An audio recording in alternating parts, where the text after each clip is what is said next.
In the final minutes of the Broncos-Raiders meaningless season finale, a drunk fan ran onto the field. Well, I'm assuming he was drunk. Sober people don't do this shit. He was clobbered by a stadium security guard. Well, no. New reports tell me that the man was a 15 to 16-year-old kid. That's probably why he was so easy to take down. The first security man who went in to tackle the running adolescent was juked hard, and you can see right here his ankle snaps in several places. Ugh. He was carted off the field after a long game delay, and the important thing here is our rap god quarterback is still healthy. Godspeed to this brave security guard who was robbed of the chance to take down the biggest plague to society, those damn teeny boppers. Welcome to That's Good Sports. I am Brandon. Drew Lock is 4-1 as a starter, and he's already done something Joe Flacco could never do as a Bronco. Beat the Raiders Perna. The Broncos eked out a boring, which morphed into a crazy win against the Raiders. That win, as good as it felt, dropped Denver down to the 15th spot in the NFL draft and allowed the Raiders to leapfrog them all the way to the 12th pick. Las Vegas now picks 12 and 19 in the first round, and yes, I'm trying to get used to saying Las Vegas Raiders. Those San Diego Chargers taught me how hard that transition is. Doing it with so many guys. So let's go balls deep into the Broncos-Raiders final game of 2019. Coming together. You know, our offense is precocious, full of wonderment. Very good football team, very young team.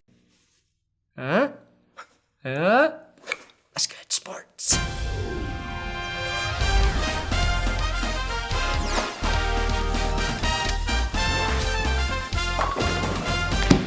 Oh, please subscribe to this YouTube channel. I got football videos up almost every damn day here, so if you subscribe, you will know that. Will you like it? I don't know. Just do it. Would you not trust a guy who looks like this? Broncos 16, Raiders 15. 16-15. Just like kids of the same age, this game was unbearable. And as much as I love Horsecock Lock, he sort of does look like a 16-year-old suburban kid freestyling on the sideline here. The question we all wanted to know, what lyrical masterpiece was he singing? I have two guesses. Either Neil Diamond's Crackling Rose, you're a store-bought woman. You make me sing like a guitar humming. Oh, play it now, play it now, play it now, my baby.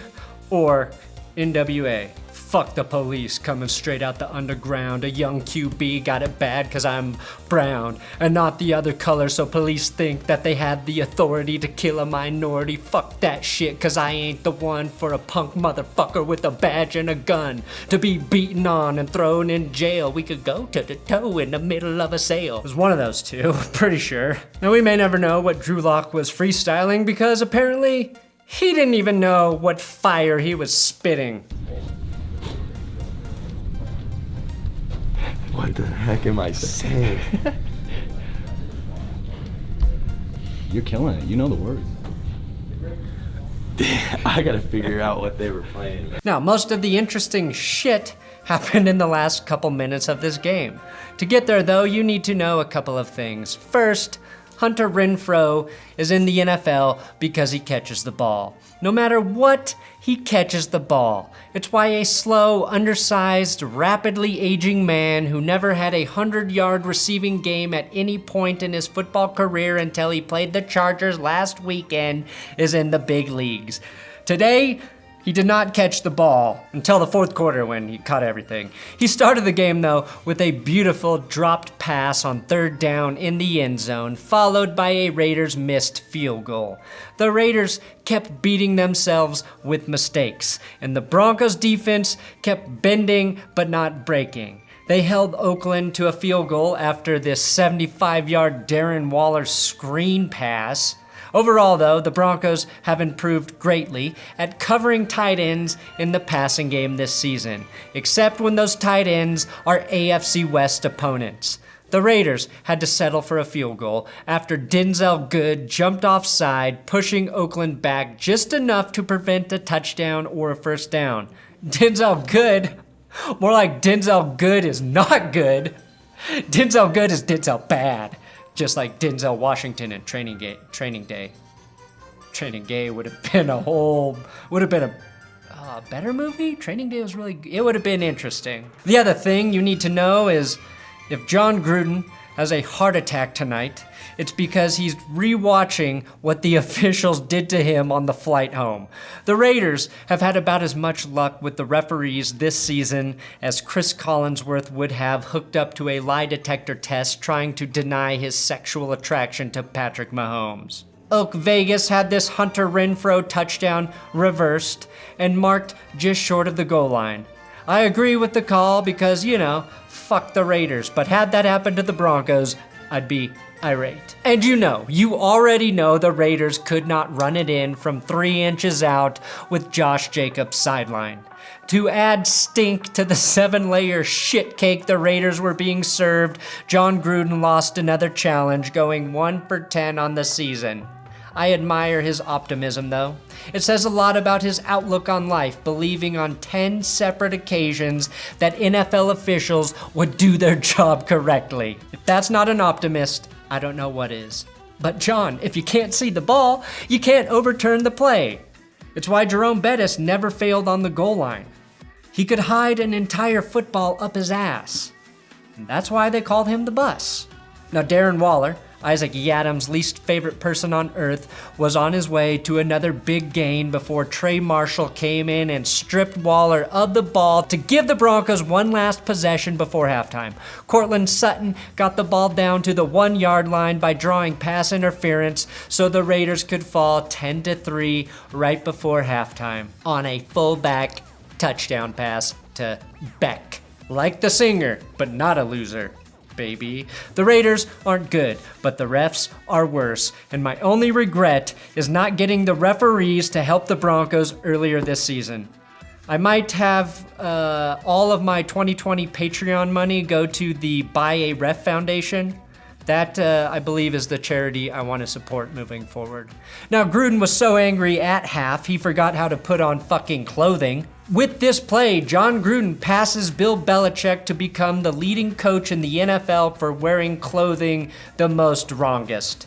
Deshaun Hamilton finally living up to his name, proving he can catch bullets far better than great-great-uncle Alexander Hamilton, catching bullets for first downs far better than catching them for death. Denver was aided by an unnecessary roughness penalty absorbed by the head of Cortland Sutton. And I think that was a penalty solely based on the amount of turf in Sutton's helmet. Now McManus split the gooch from 49 to give the Broncos a 10-point lead. Patrick Hamilton. Tim Patrick, Deshaun Hamilton. Patrick Hamilton. Sounds like the cousin to Thomas Edison, who spent all of his free time trying to invent new ways to pleasure himself. But for the Broncos, Hamilton and Patrick are reinventing themselves as key parts of the offense since Vic Fangio installed the master lock to keep out the losses.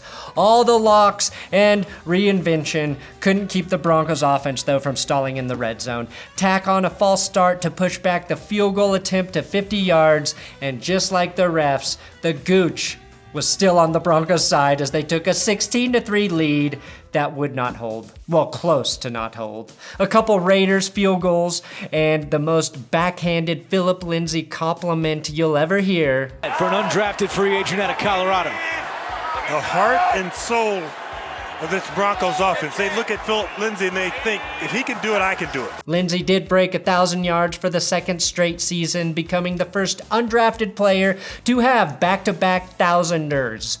I looked at Lindsay and his tiny, unathletic body, where he has shown no speed or strength or elusiveness or ability to break tackles. He steals from the poor and shows no football awareness, and I thought, hey, maybe if he can get back-to-back 1,000-yard seasons, I, too, one day could become president of Fleshlight.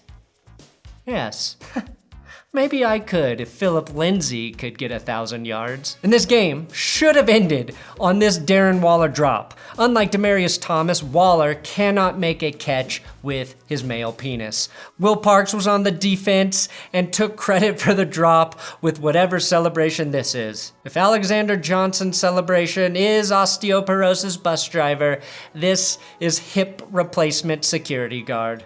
The Broncos season ended much like it began, with the game against the Raiders featuring about 1,000 false start penalties and one remarkable poorly timed Garrett Bowles personal foul penalty.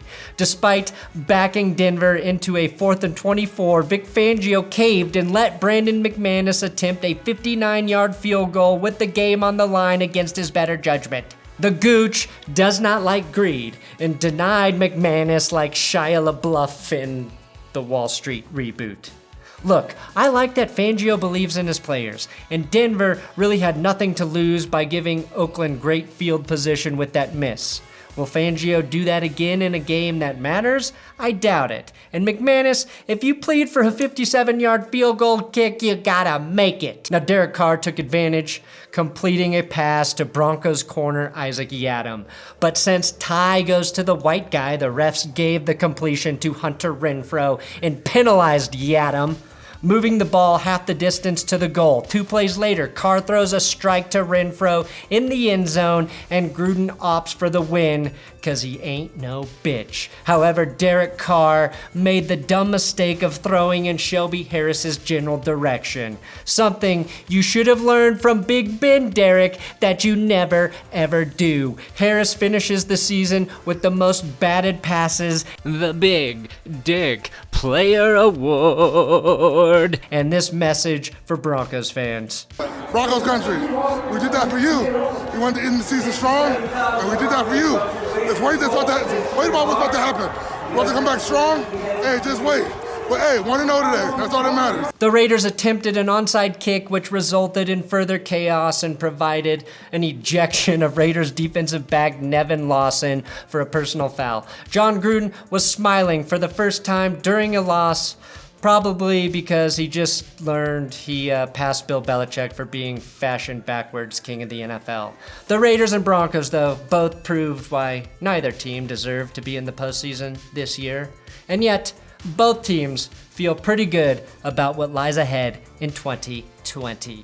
And that's it. Broncos, Raiders both finished 7-9. You're 2-14. How does it feel? How does what feel? How does it feel to be so wrong? Doing it with so many guys over 14 years, and going to the locker room, win or lose, and I can say, dadgummit, we're short. We fell short, or we won. But shoot, I couldn't try it any harder. And now we watch the playoffs and hope both the Patriots and the Chiefs lose. Thanks for watching another episode of That's Good Sports. Please subscribe here on YouTube, on Twitter, Instagram, at Brandon Perna. If you want to follow me in those places, this is the part of the episode where I run out of things to say. Are you still watching? Some of you are, but that's just how it goes. Alright, yay. Crackling Rose, you're a store-bought woman.